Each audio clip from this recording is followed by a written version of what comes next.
What up, yo?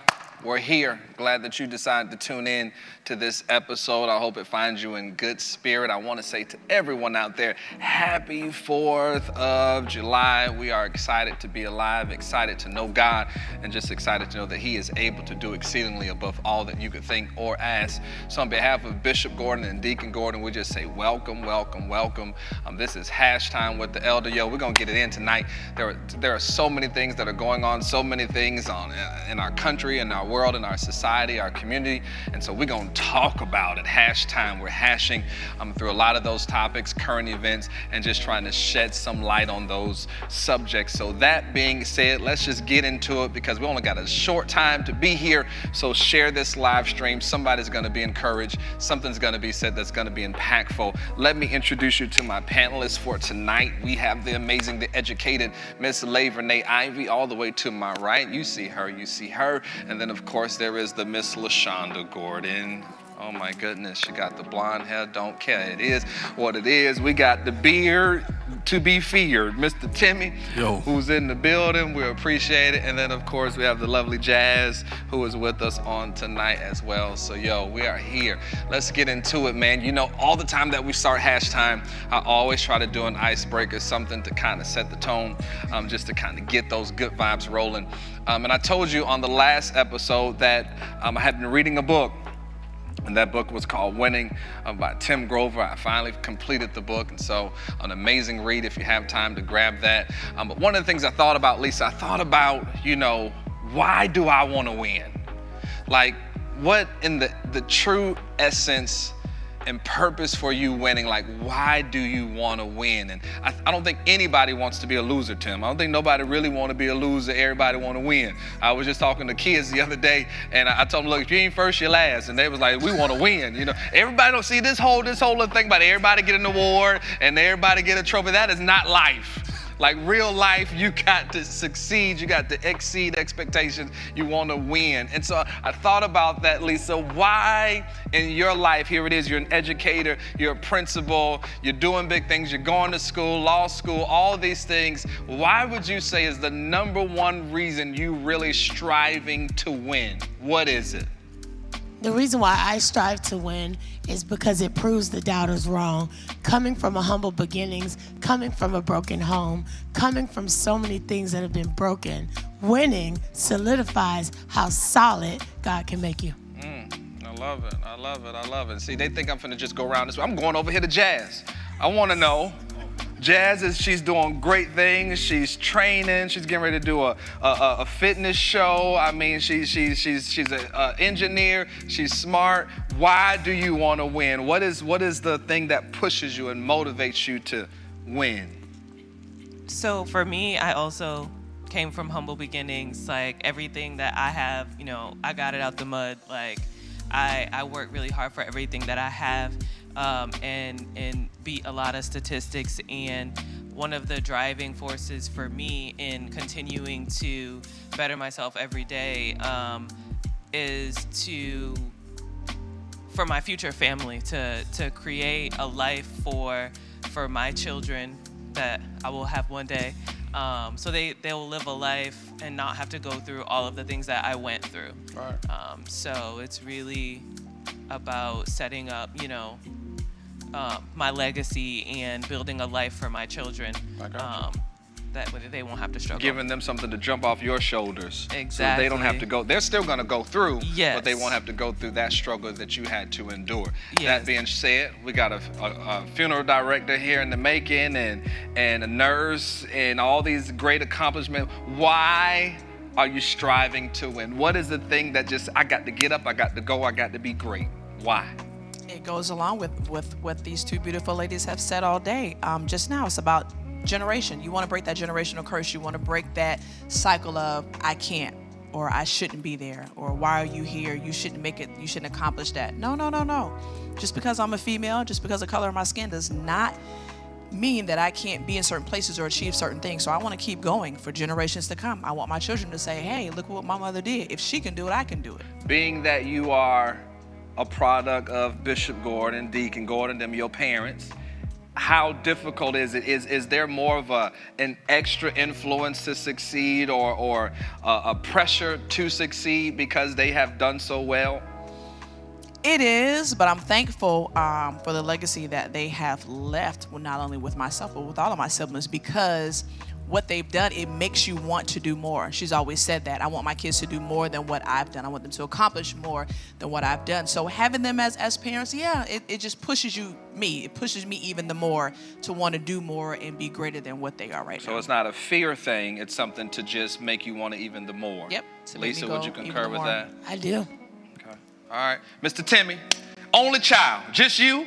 Don't have to worry about nothing, because if you don't succeed, what they comparing it to? So you're really not having to worry about having to compare yourself to a sister or brother. So what is the purpose for striving? You're working on your master's, your doctorate. You're going into therapy and being able to touch young people. Why? Why do you want to win? To aspire. I wanted to inspire my young brothers. Just, hey, I went through a lot of adversities. I went through a lot of dark places in my life, and the fact that I was able to overcome those challenges and to get where I'm going now, that's a blessing, to make a difference, to aspire. I love it.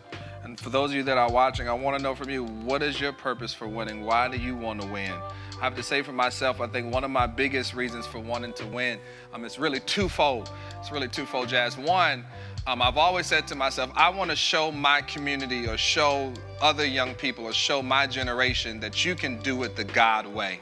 That I can love God, be a churchgoer, worship God, give my life to Him, and God can take somebody like that who may not have all the greatest skills or greater whatever, but because you love God and because you trust Him, you can have a nice car, you can have the nice house, you can have, all these things that people jockey for. Sometimes we see the drug dealers and we see the entertainers that have these things, but I believe God wants to show His people that I can use somebody who will just surrender and give me their life. So that's one of my main focuses for wanting to prove the doubters wrong, I guess, as Lisa would say. But the second thought for that, I guess, because I know what losing feels like. I want to win because I know losing don't feel good. I haven't shared this story often, but I have 3 living children, but I have another son that we lost, Shondon. We lost him on the way going to the hospital. My wife was going through preeclampsia, and we were losing the baby. And I remember we're driving to the hospital, and in that moment, there was a lot of things that I was dealing with, a lot of conflated issues, mentally, spiritually, just not kind of being rooted and grounded as I am now. And I remember even in that moment, Shamon's in pain, she's travailing, she's going through, and even in that moment, I hear God saying, won't you just lay your hands on the stomach and pray and plead the blood? But I wasn't in a place yet, Shonda, where I was strong enough to take that authority and dominion. I don't know what would have happened, but I do know if that I'm led by the Lord to move by the grace of the Lord, something I maybe could have saved my son's life. So I weigh that sometimes because I just feel like you got to be ready for your moment because you don't know when it's going to be your time to exercise what you believe and exercise your faith. And so because I know what losing is like, I'm determined to win. I'm determined to get it, to make sure that I don't take those losses like that again. And so that being said, I'm hoping that you would share with us your purpose and your goal for winning as well. Listen, we got a lot to talk about. And since we're in this vein of winning, we might as well go here with Miss CarriRichardson. Miss CarriRichardson, that's a big story that's taken place. This young lady, from what I hear, she's 21 years old, and she's an amazing track star. And the thing about track and Olympics, it doesn't happen every year. It's every 4 years. And so you may not get that time again. And we know that she just had a chance to qualify for the Olympics in Tokyo.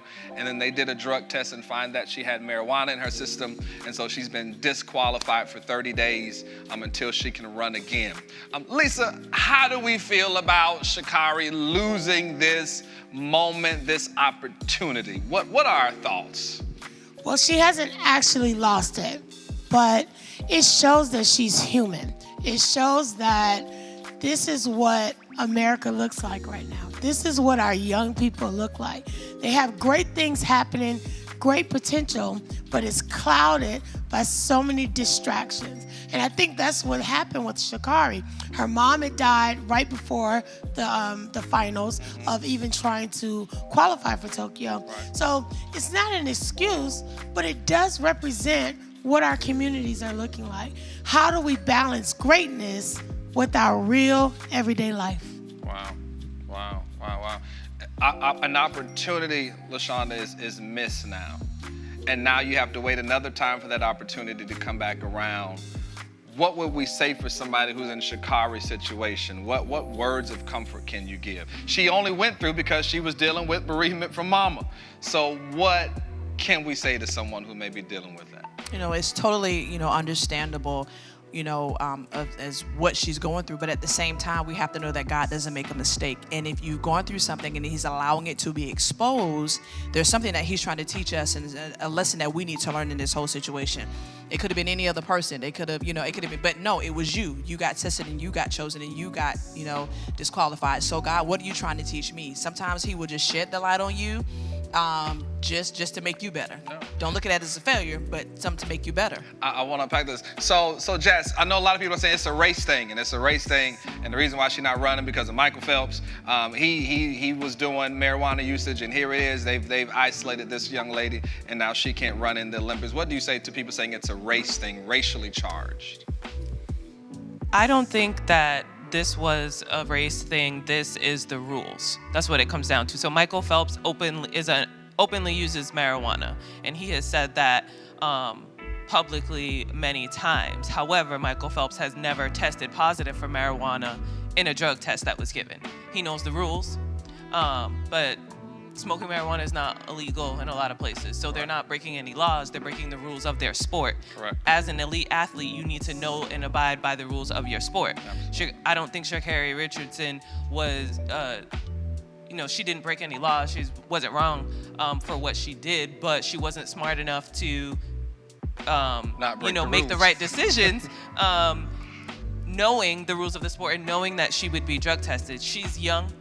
She's 21 years old. She dropped out of college to go pro, to pursue this dream that she's so close to. However, she doesn't have, in my opinion, she needs a better support team around her. She needs people around her that are going to help her and guide her make these decisions. Absolutely. She had a better support team, maybe, things would have went a little bit differently. So she's going to learn that from this. But I applaud her for how she's handling the situation. I mean, she owned up to it. She's not making excuses. She's just going to, take whatever consequences are handed to her. Right. And that is that's the right mindset to have, but she just has to learn from this and make better decisions going forward. I love that because your support system, your friends, your family, those people that are around you have to not be mesmerized by your talent and your gift and not be clouded with your success, but can speak truth to you and say, hey, we're not doing that right now. Even if we're not doing that. I think, Tim, there's something about, and we've been talking about even in church and just ministering it, that there's a destiny for all of us. I believe that God has a destination, a destiny for all of us, but sometimes you can prolong getting to your destination because you're not disciplined enough to make the right decisions. Your destiny is already written in Christ. It's already written in God. He's already determined that you are to be who you're going to be. But the discipline to make the right decisions. What would you say to somebody who's highly gifted, highly talented, but struggle with making the right decisions and choices? I concur with Jazzy was saying. It's unfortunately she was at the wrong time, and grieving with her mother passing away, and your mind is so clouded. We don't know in great detail. Her mama could have been the number one supporter that she had. You know what I'm saying? But I give her props to even making up to the event. She still put her heart and soul. And I seen a clip of her. I think she was hugging her grandmother or something, and that really. Was her guardian. Or her guardian, okay. That really touched me. You know what I'm saying? And it's tough, man. It's like we have the rules, but then at the same time, I look at two different perceptions, the rules and an unfortunate time. And I feel like she can recover from this. Significantly, she's going to recover from this. The good part about it is she's suspended for 30 days, but if she tests clear, she still may have the opportunity to run. Okay. But she may miss her race. She may be able to run in the relays. Right. Okay. Time may be missed at the end of the day. At the end of the day, the moment, the time, and here's the funny part. Here's the funny thing about God, LaShonda, is that it is written in your script probably for you to miss this time. Y'all ain't talking back to me. Tim just said her mother or her guardian was probably her biggest supporter, but what if mama or the guardian would have never passed away? Maybe you never would have been fearless enough and determined enough to run at the capacity that you ran. And so sometimes we look at things as a downfall or a negative or why they're not there. But all of that, y'all not hearing me, all of that has been the makeup to make you who you are to be. It's all working together for your good. It's all working together for your good. It may be a letdown, it may be a failure, but you got to know even with that, what are you going to learn from this? The lesson that comes behind that is so much greater right now than the downfall. And you have to look at it like that. I was reading a quote by Michael Jordan. He said, I never lost. Jazz, watch this. He said, I never lost. I just ran out of time. If it was more time on the clock, we would have won that game. What I'm saying to you, you got to look at life as you are going against the clock and going against time. And so you got to make sure that you make the right decisions to line up with your destiny, because we only have a limited amount of time. Let's move to the next topic because we got a lot going on. Free Bill Cosby. That's what I want to say to everybody out there. Free Bill Cosby. Everybody up here looking at me crazy like, I can't believe, why not? Cosby Show. I grew up watching the Cosby Show. Dwayne, what was his name? Dwayne, I don't know. I remember Dwayne. Theo. Yeah, Theo and all them. But Cosby Show. I mean, this whole Bill Cosby subject is very different world. They were, oh Lord. You had spin-offs of the different world. Fat Albert Show. Growing up as a kid watching Bill Cosby, this was the first time where we're seeing a black family living a corporate, working as a doctor. I believe Felicia Rashad was an attorney. And so just growing up and being able to see that, it was impactful as a young person, not seeing this being emulated on TV and on the media. And so now we just have this moment in time where now Bill Cosby has been released from prison and everybody's up in the heavel. Social media is going berserk. How do we feel? Jazz, how do we feel? Should he still be in prison, or are we to the place where we can say, look, he learned his lesson, he went to jail, free Bill Cosby? What are your thoughts? I'll let you have it. Absolutely not. He should be in jail. He should remain in jail and do all the time that he was sentenced to. I don't believe that the victims made up their stories. And I believe that he should pay for all he has had to do, just like everybody else. I think there was like legal loopholes and technicalities in how the court case was carried out that allowed him to be set free. But I think it's a miscarriage of justice in this situation with a person of such high stature. Yeah. I too was impacted, by watching the show, but at the end of the day, he doesn't deserve it. Right. I think he should go back to jail. I'm fine with that. That's why we hashing it out, because some people have different perspectives. Lisa, let me come to you. What are your thoughts? I too have a different perspective. I think that he should have been released on the technicality of his human rights. And here it is. This is a great display once again of our country that we make laws and it should follow you whether you are black, brown, purple, green, Hispanic. Here it is in 2004. He was accused of the same crime. And at that time, he took a civil route and they tried him and they decided they weren't going to charge him. Right. In our law, you cannot have double jeopardy. Right. You cannot be tried for the same thing more than once. Right. Is it morale, some of the things that he did? That's a different story. In this case, we have to put the lens where it should be, and that's the law. Is it okay because of how you feel of what you think he did, okay to break the law and try him twice? Absolutely not. Right. And that's one of the big things, is that there was some false intent or some underlying that went on, and so they weren't allowed to do, as you said, double jeopardy. They shouldn't have done it that way. lot of conflated issues because we're thinking about the victims, we're thinking about those that were drugged. This is criminal activity at the highest. And I certainly want to drive into other things because it's funny that we're saying this is criminal activity, Tim. At the same time, this experience or event, we sing about it in our music. We promote it in our music. What did Rick Ross say? Put Molly in her champagne, drugging them. You know. And yet we celebrate this. We rap about it. We singing about it. We listening to it. But then when it's happening, we throw stones. What are your thoughts on Bill Cosby being free? It's very sensitive because then I physically wasn't there. So there could have been a scenario where the young individual was consented to the drugs. You know, we don't know the background of her history as far as with drugs. She could have consented and say, hey, I'll take it, and then the next day feel ashamed because I had to use the terminology, a slut bag, you know, but then I don't know, man. It's man is always right. looking for those love.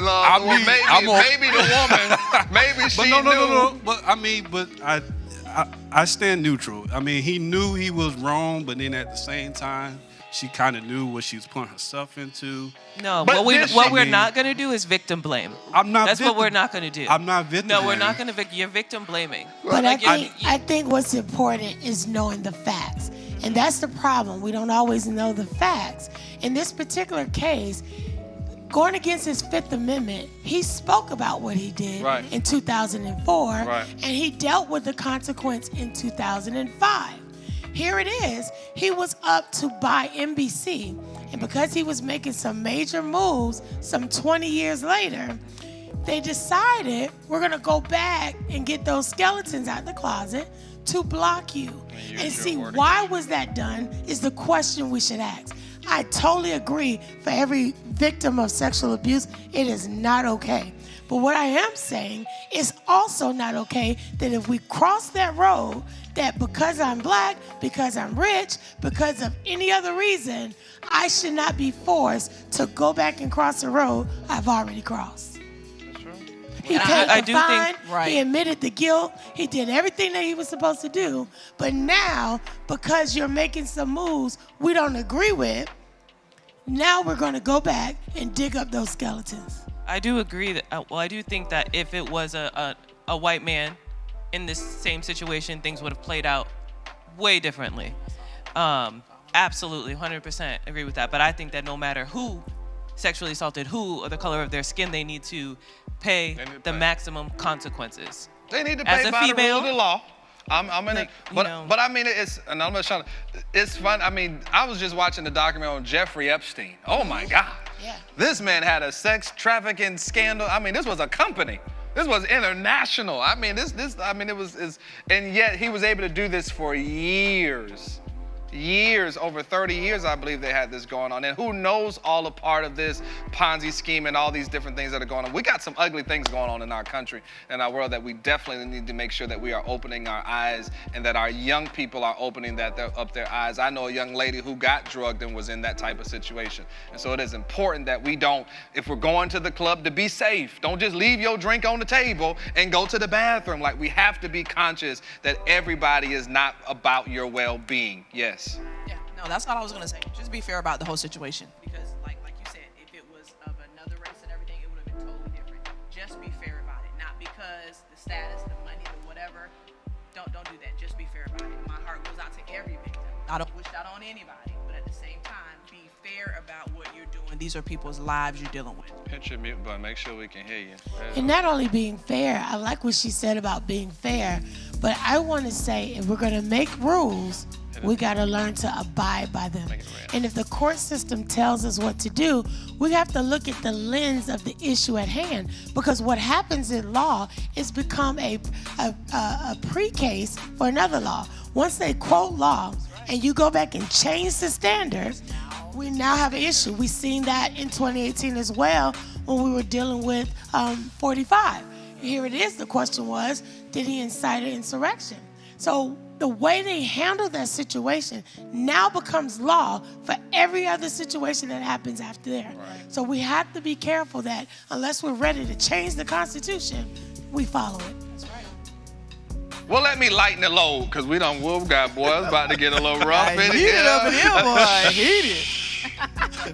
Happy 4th of July. It is the 4th of July You got your weekend, fireworks. and we are excited about the fireworks that are going off in your city, your community. Sometimes I wrestle with 4th of July. I think I've wrestled with it more before than now. But we wrestle with 4th of July. Sometimes we wrestle with America independence. Sometimes it's not always viewed that maybe blacks should celebrate America or celebrate independence. And then we have July 4th now conflating with Juneteenth, and that's when the slaves were actually free on Juneteenth. And so some people feel like, well, maybe I shouldn't celebrate July 4th because we weren't free till years later. What are our thoughts about how we feel about the 4th of July? Is it good feelings? Is it good vibes? Or is there something that is still a little sinister that maybe we haven't yet quite settled into yet? Lisa? Well, I definitely understand the history of 4th of July that freed us in 1776 under the hands of Britain, okay, of England. The way African Americans view it is that during that time, we were still enslaved. So we weren't citizens of the United States at that time because the 3-5 compromise was still in place, which meant you wasn't even a whole person. You wasn't counted. You was someone who was more a property more than a citizen of the United States. So you take on when the Emancipation Proclamation was made after the war over in 1863 in Galveston. At that time is when African American claimed their freedom or independence over the hands of the Americans at that time. At that time, they was considered a citizen. So I definitely understand both sides of the spectrum. But once you become an American, a citizen, a U.S. citizen, you also have to acknowledge the history that comes with it. So if you claim to be a U.S. citizen, 4th of July is still a holiday for you, but at that particular time in 1776, African Americans were still enslaved. History lesson. I knew she was going to Girl, give us you the better history read that book. to catch us up Jesus. to where we at right now. So I appreciate that. Jazz, how do you feel about the 4th of July? Is it good vibes? Is it a second thought that you have about it? What would you say? I'm not too fond of this holiday. I don't celebrate it. I appreciate the day off from work. Thank you very much. I celebrate Juneteenth. Like Lisa just told us, we weren't free. I still feel like, we free-ish right now. We Oh my. Free-ish. right now. We're still not treated the same, and we see it every day. We see it all the time. So I don't feel comfortable celebrating it. I don't feel that we are free. I feel like we got the most freedom on Juneteenth, right? And I will celebrate that absolutely and take this day off, but the 4th of July is not important to me. We barbecue and we get ribs and chicken and all And that on some the 4th. snow crabs and some shrimp. Shauna, what do we do on Juneteenth? What should Juneteenth? What can blacks do on Juneteenth? I don't know. I've been thinking about that because now that this thing is in the play, I keep saying, okay, well, what's gonna be different? Should I go to work with my African stuff on, or are they gonna tell Somebody me to go said home, on Juneteenth or- you go to work late. Go to work late. Well, definitely not gonna do that. On Juneteenth, you don't go to work, first Don't of go all. to work. Oh, It's don't a even federal go. holiday. On Juneteenth, you don't go to work. Okay. And on Juneteenth this year, here there was a fair, festival fair, Right. with a whole bunch of black-owned businesses. That's what I did. I went out, I supported, I bought a bunch of stuff from small black businesses. There was food trucks, there was food, there was bounce houses for the kids, and just celebrating our blackness. Black excellence. And that's it. I love it. How do you feel about the 4th? What's your thought? What's your feelings, your vibes as it relate to America, 4th of July? I mean, it's hard. I've grown up as a child celebrating the 4th of July. I mean, that's another time for my family to get together and have a great time or go on a cruise or just go on vacation.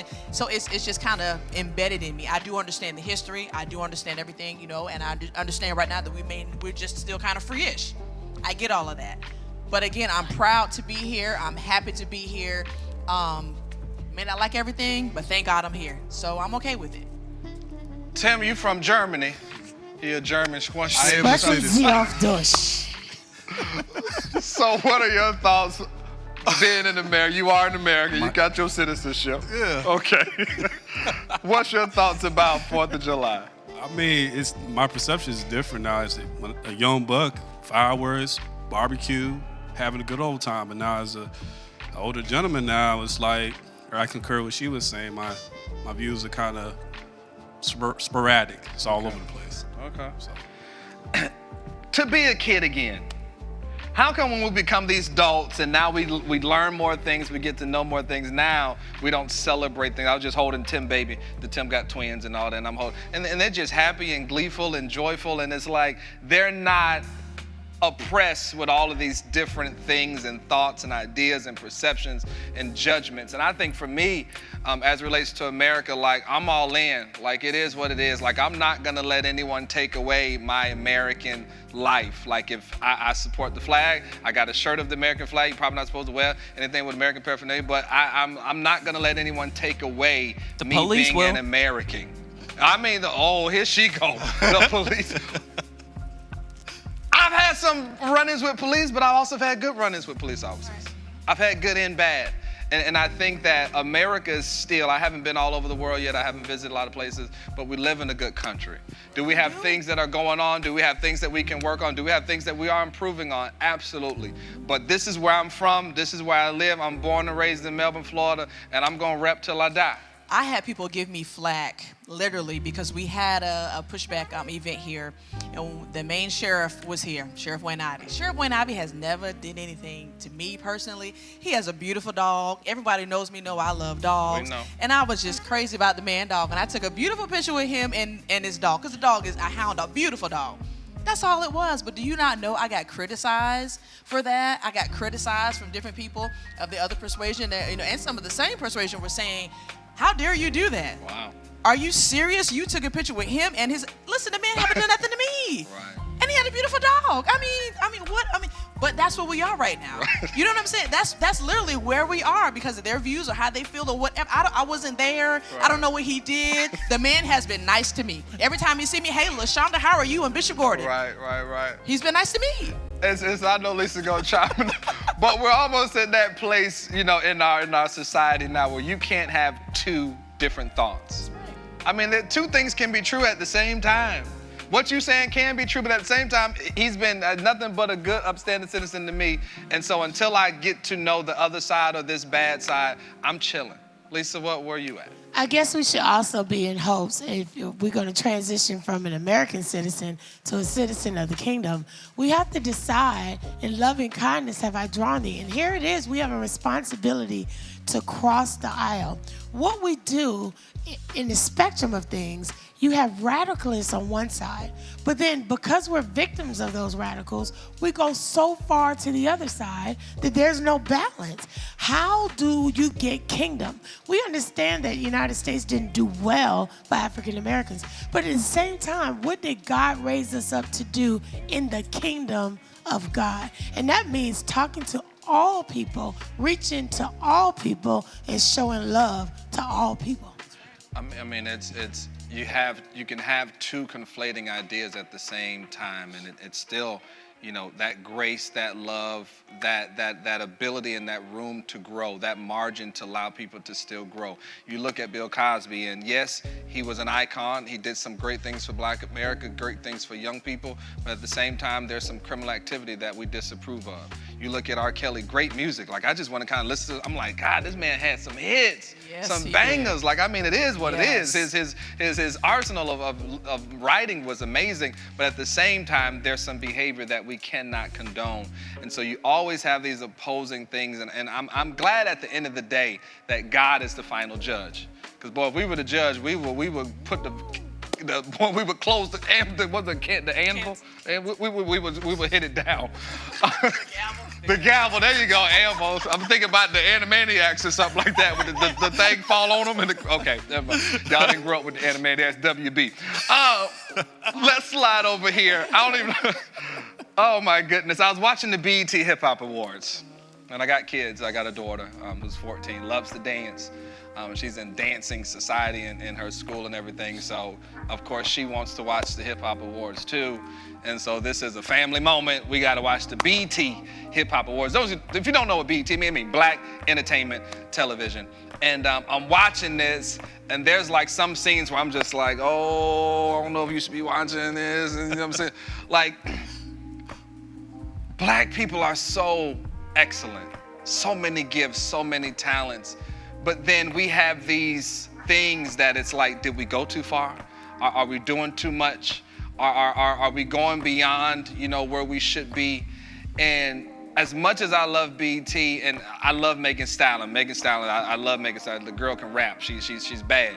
But you walking around in your panties and thongs, I don't know if that's a good look. I don't know if I want my 14-year-old daughter looking at this and emulating this and wanting to be, someone who seems to be successful. And so where are we at, Lisa, when we talk about, going too far, when we talk about, what the Black community, I guess what I'm saying is I want us to be Black. I want us to be brilliant and bold. Brilliant.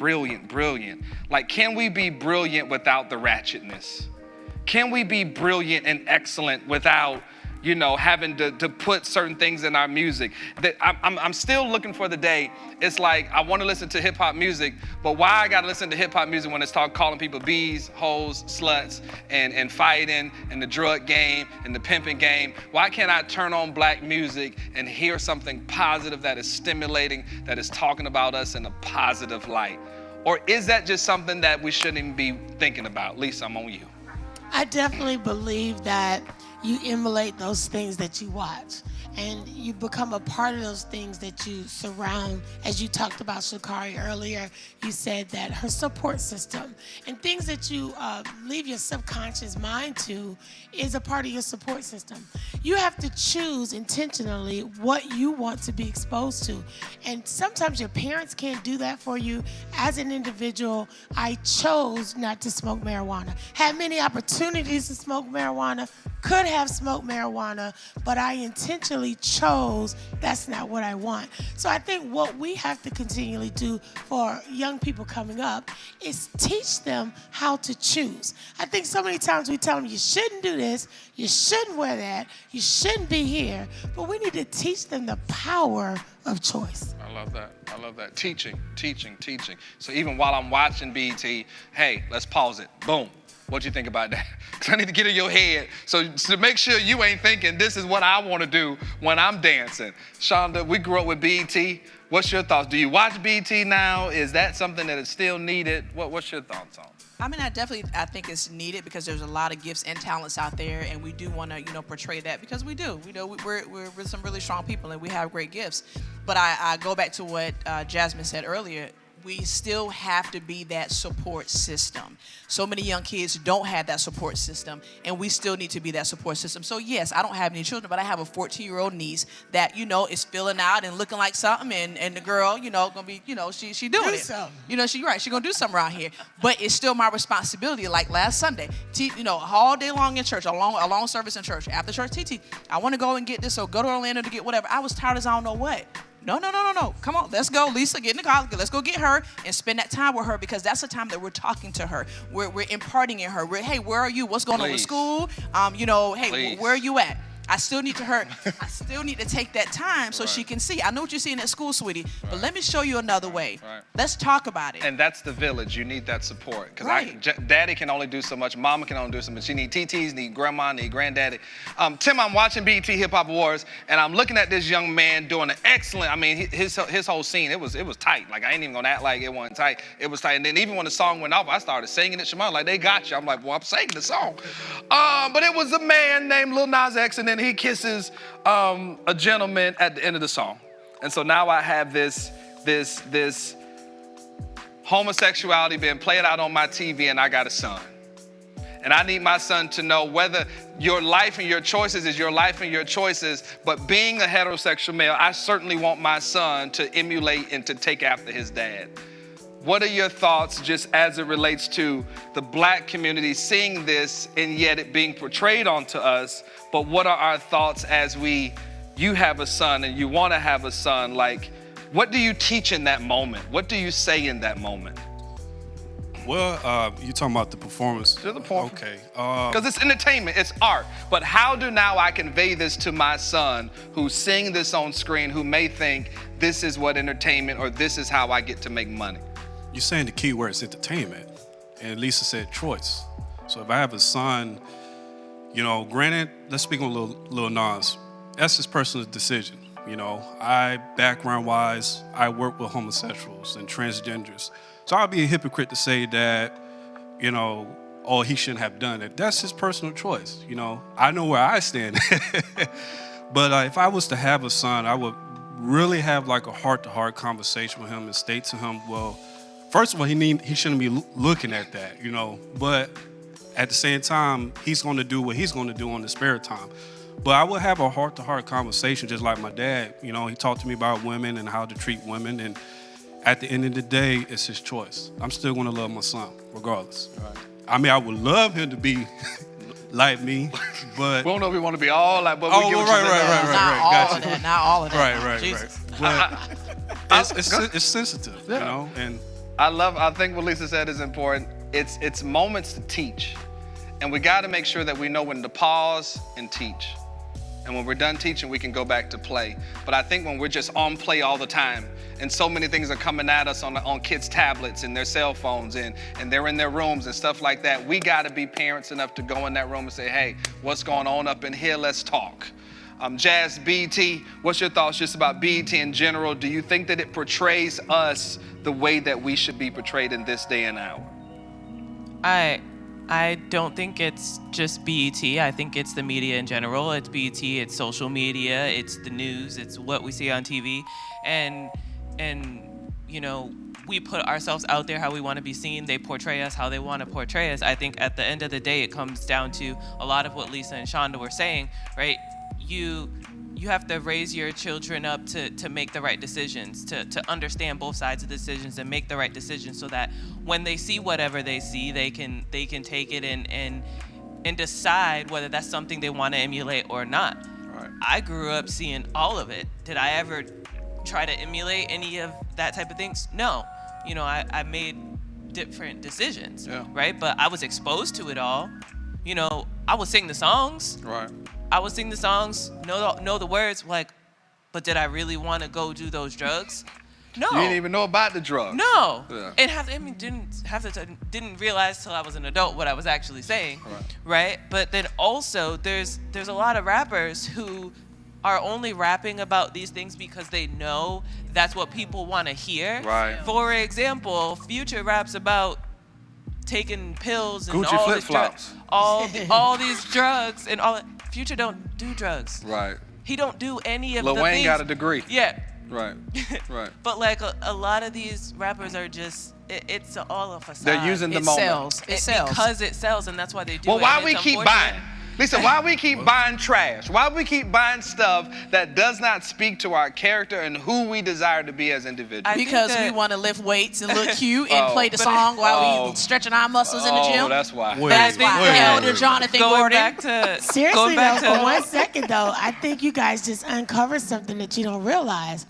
These choices that family members make, these choices work the opposite. You know, we read the word and it says that the enemy come to steal, kill, and destroy. My question to you is, when we don't agree, and I do choose different than what you expect of me, what happens to our family? What happens? How do we move on? But you don't want to support me because you think you support what I do. Right. How do our families, and we wonder why the families have been broken down to nothing. What happens when your daughter comes home and says that she's homosexual? Does that mean she's no longer your daughter? What do you do? If we answer that question, we can save our homes, we can save our communities, and ultimately we can save our nation. You're talking about some big stuff. And I still go back to teaching. I still go back to love. But I'm gonna even say this to that. My son come home and say, "Daddy, I think I want to choose a different preference." We're gonna talk about that. And one thing I'm not encouraging this choice that you're making at 5 years old, or 8 years old, or 9 years old. I'm not buying my son a halter-top shirt so he can wear to school. Those things are not happening.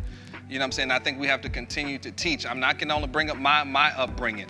I have sisters that I grew up with. Shonda would love to put barrettes in my hair and maybe get me to walk around in high heel shoes. But when my daddy came home, he put that wig when on. my daddy came home and Shonda saw me walking in the high heel shoes. Shonda got her rump toe up. I ain't never seen my sister get a beating. But when she put on high heel shoes on my feet, that's when she got a beating. Told me up, Jesus. Told me up. But I want a little sister. That's all I want. I want a sister. I'm a boy. I am not a girl. That's good, Jay. You say continue talking. Sometimes you don't talk until you know there's a problem. Yeah. So if we've already talking, that might help turn some of those choices. Absolutely. I want to get ready for our guest as she always comes in. So I just want to unpack this for a second as she comes. But the critical race theory, this is a big thing that is going on now, and they're deciding if they want to put this into the school system.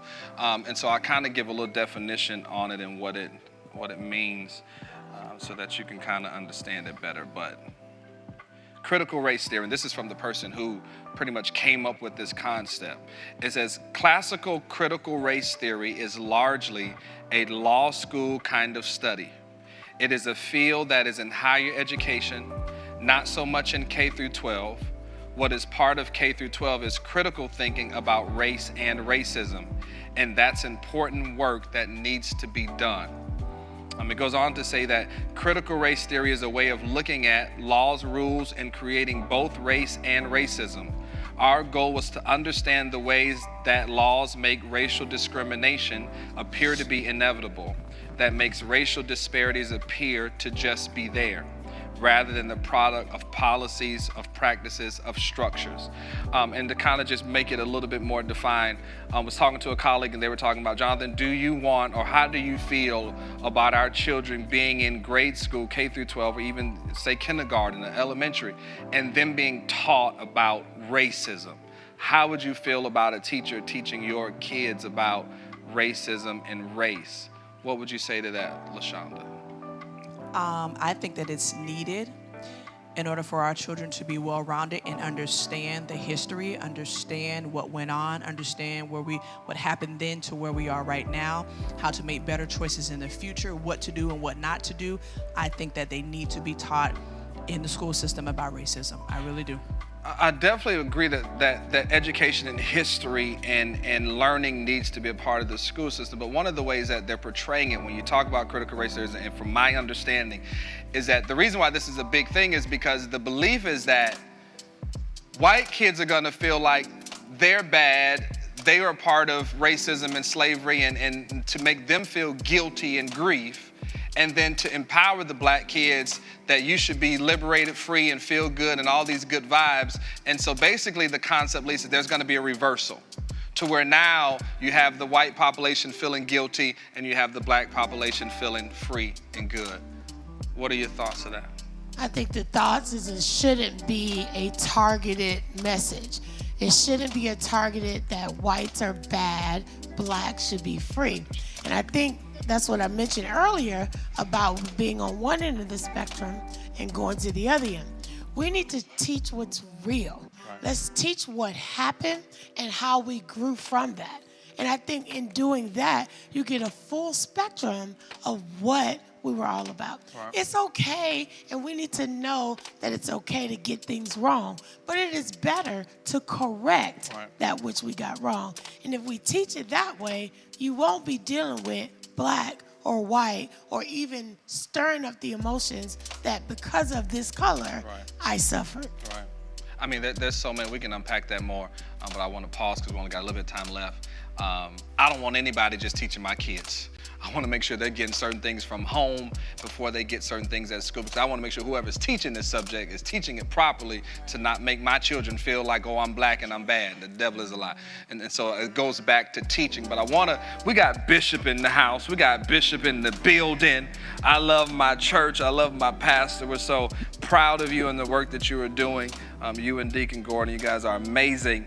And I want to just take the time that we have and just kind of unpack a little bit about what's going on at New Shiloh Christian Center. We got some big things that are popping up. We got a jump program that's been happening on Friday nights, and then on Saturday mornings we've been with our young people, and we hear that we got a great opportunity that is before us. And so I want you to make sure that you let these people know what's going on here at New Shiloh Christian Center. Welcome. Well, thank you. There are some big, some scary, some exciting things that are happening here at the church, and we are just elated that the Lord has chosen us for such a time as this to have these opportunities to come our way. We started our jump program where the Lord gave us the idea last year. We didn't know exactly how it would come about or when was the right time, but He gave us the idea of jump. And jump means joining unique minds purposefully. Joining unique minds purposefully. And so we put that into play this summer by having a midnight basketball with 10 teams on the league, form the league. And we start out every Friday night with the inspirational time. And then we go from there into allowing people to come from all over to play basketball. It has been a very good program. We have not had any fights, anything. People are coming together as people do and forming a team. And so I'm very excited about that. We have the Melbourne Police Department who has come out to us on Friday nights and also come on Saturday mornings, because the second piece of the program is called Back. So the idea really derived from the song Back It Up and Jump. And so the jump piece is again the basketball piece. But then on Saturday mornings, we have kids from 5 to 18. And we have an inspirational time. Then we have a life skill class that we do. And then we have STEM teaching time that we do. And then we allow them to play sports. Is this free? This is all free. Food and charge for Food, we feed them lunch. We even come and pick up kids and take them back home safely. And so we're just so grateful for that opportunity, because we started out, the first Saturday that we did it, we started out with 5 kids. And the past Saturday, we had 32 kids in the program. And their parents has been coming. And do you have to go to New Shiloh to attend? You do not have to be a part of New Shiloh to participate. And it's just been exciting. And so we've been doing that, and that turned out to be really good. And then to add to the Saturday morning program, one of the deacons of our church, he is into aerospace at Embry-Riddle Aeronautics University, and he brought a piece to us with teaching the kids how to fly drones. And that was just so amazing. Some of the kids had not been up close and personal with a drone. Neither have I did it, and I got a chance to fly. And I was like, wow, this is really, I think drones be flying by my house sometimes watching. I'll just be. Oh, I don't know about all like that, a drone but right there. yeah. I'm the only one. Okay. So we've been flying drones, and then he is a regional manager for a program from Daytona all the way down to West Palm Beach. And so we were just elated to be a part of that. And so the second phase, or should I say third phase of our program, Jump, Back It Up, and now the Lord has blessed us with an opportunity where we're going to be able to partner with Embry-Riddle University, where we're going to do dual enrollment from Shiloh Academy to Embry-Riddle University. So when you graduate as a senior from Shiloh, that program is offered from 10th to 12th grade. When you graduate from our school, you can have your certificate to fly drones, okay? And this is a FAA license. And we were able to see a young man who graduated from the program, a senior from high school, was awarded a job by Florida Power and Light to fly drones starting at $30 an hour. $30 an hour. $30 an hour. How old is he? How old is 18. he? 18. I know people who 40. And that is $62,000 a year this young man walked into. And then there was another young man who was afforded an opportunity through Texas Instruments to fly for them as well. And they started him out at 60,000. Wow. Okay, and so we are bringing this to our school this year. Wow. We have gotten approved. We've been afforded the opportunity, and we have 30 spaces for kids to come and be a part of our program. But the only way that you can participate in the dual enrollment with Emory University, Embry-Riddle University, is that you have to be a part of the Shiloh Christian Academy. Wow. That's the only thing. And you have to get in now because there's only 30 slots available. Wow. Only 30 slots available. Get in. And we are approved. Everything is ready to go. And the program is ready to start. And the very beauty of the program for me is that it afforded us the opportunity for teachers who have been teaching with us for years. They have their master's degree. They can and they will become certified through Embry-Riddle to teach their courses as well. Wow. And so we will have also from Embry-Riddle adjunct professors who will teach the courses. Wow. So it's not like, with Shiloh Christian Academy, they don't have the proper credentials. No, you can stop that right there. Embry-Riddle is standing behind us. You don't have to pay for the books. You don't have to pay for the courses. Wow. The only thing that you have to be is enrolled in Shiloh Christian Academy. Wow. Isn't that wonderful? That is amazing. And we want to be able to reach our students. We want to be able to reach students that look like me, look like you, and look like others. And I think it's a wonderful opportunity because a lot of our kids are not exposed to this. Mm-hmm. And so this gives us the privilege of being able to get knowledge, being able to receive a high school diploma, and possibly having a certificate where you can start a job at $30 an hour. Wow. That's awesome. Jayla, you might not be going to that school you're going to, might bring you back. Shiloh County. That's a beautiful thing, Bishop, because even in the infancy or the beginning, the stages, the fetal stages of Shiloh, it was we were in university, on university, and so we've always been about empowering the urban community, young black kids, and now to see the evolution of where we are and where we're going, it's just amazing that God still has his hands on what you're doing and what you're believing. There's been a process of time. How long has Shiloh been around now? 24 years. 24 years. And to see the work that he is doing in this season through us and for us and by us. So there's been 24 years of time that has gone on, that has gotten you to this place. We heard your message on the day and just talking about Abraham, that he considered not the deadness of his body, and he didn't stagger at the promises. Where do you see yourself in that story with Abraham and with yourself? How do you see that together, coming together for yourself? Where do you see yourself in that word? It has been very rewarding for me and very interesting. I shared with them on Saturday how I was born in Pahokee, Florida, and my parents used to work in the fields. And as time went on, my mother got a job at the hospital into dietary, and then she just went on. We moved up here, and things changed for us.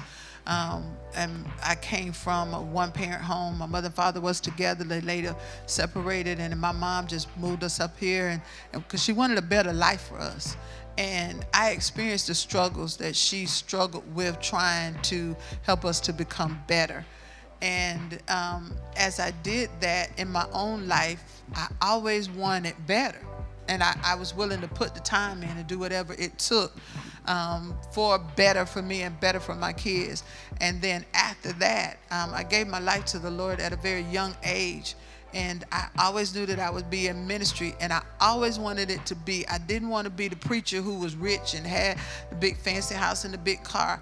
I believe that people who work with me and serve with me could have better as well. And so that's what I've tried to teach. And I am just elated with the fact that Shiloh is now 24 years old. This is our 24th year. But to be able to launch this program where we started with a daycare that they told us we could not do. And the Lord opened up that for us to be able to do, and going from a daycare to a program where we started first to third grade. From first to third, we went up to 8th grade, and then from there to high school. And then when we moved over here, because we got caught with the state changing the building code, we couldn't just bring our school over here. So for like 2 or 3 years, you know, our enrollment fell off and people went elsewhere, and, you know, people talked and said a whole lot of stuff. But we believe God. We believe with the impossible. It just did not seem possible that our school was going to go on. And then I got discouraged and I wanted to quit. I wanted to give it up. I thought about closing it more than one time, but I did not feel the unction to do it. And so I struggled through it, putting my own money in it, taking away from my own retirement and everything, you know, and paying people when I couldn't get paid. I remember those days. I remember now. I remember that. You know, paying people when I couldn't get paid, you know, and just doing it because I believed it was the right thing to do. And then to get here this year, that the Lord opened up this door, and I'm able to be a blessing to other students. And I just need to say this. The thing that encouraged me to start a school was when my nephew at a young age got in trouble. And because of that, he's serving time in prison. And that broke my heart. And to put my last son, my baby boy Cameron, in a private school, paying money for him to be educated, and to see a teacher let my baby sit in private school and fail him was the end for me. I knew that I needed to do something different. And that's how Shiloh Academy came into existence, because I just believed that if I could get my hands on it, I could put it in a place where others could thrive as well. And now we are affording people the opportunity to leave our school with a certificate. Yeah. And they can take those 54 credits that they would have gained through Embry-Riddle. Embry-Riddle is willing to give them a $2,000 scholarship, and then they are accepted. Just because they started with us, they are accepted into Embry-Riddle. And upon that graduation, they'll have a 4-year bachelor's degree in aerospace. I love it. I love it. We got a little bit of time left. We started off this discussion today on this happy 4th of July to everybody out there. Yes. We talked about winning. And we said, what was your meaning for winning? Bishop, I'll just ask this final question for you. Are you winning? When you look at where you are now, are you winning? Yes. Boom. Yes. Yes. I will tell you, one of my mottos has been, when I heard the movie from Mahogany, the theme of Mahogany, you know, success is nothing unless you have the people you love to share it with. There it is. There it is. Listen, we out of here. Happy 4th of July. I'll leave you with that. It's one of the things I read in the book. It said every great player, every greater player from Michael Jordan, Kobe Bryant, all of them, they always played with a sense of urgency. Why? Because they knew they only had limited time. You only got a little bit of time to make sure you get out everything that God has for you. God bless you on this 4th of July. Have an amazing day with your family. Hey, we're doing big things here, man. We'll see you next time. Have a God-blessed day in Jesus' name. Amen.